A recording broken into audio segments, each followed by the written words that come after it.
गौरी लेल भिख मांगना ना। गे बहिना कोना कर चलने इहो विधा वेदना। गौरी लेल भिख मांगना ना।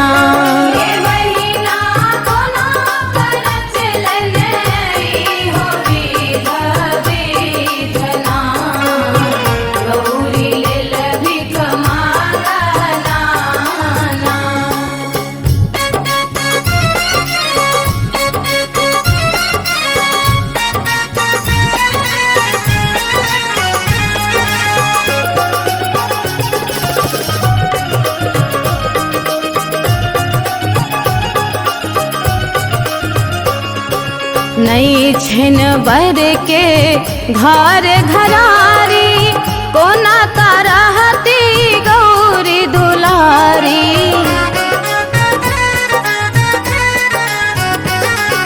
नहीं छन बर के घर घरारी कोना का रहती गौरी दुलारी। गे बहिना रहती गौरी दुलारी। गे बहिना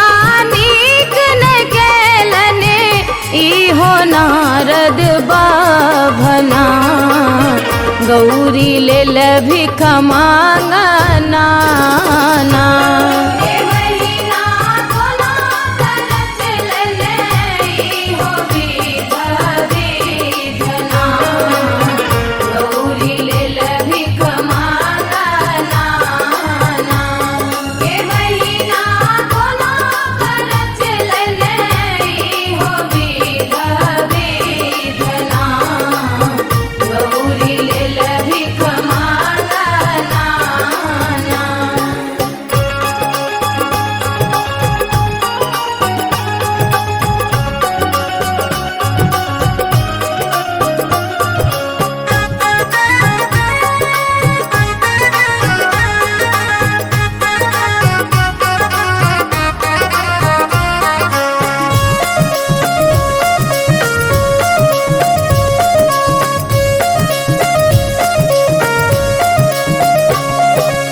एक ता देह छिन सगरो भारी तही पर विषधर मारे फुफकारी।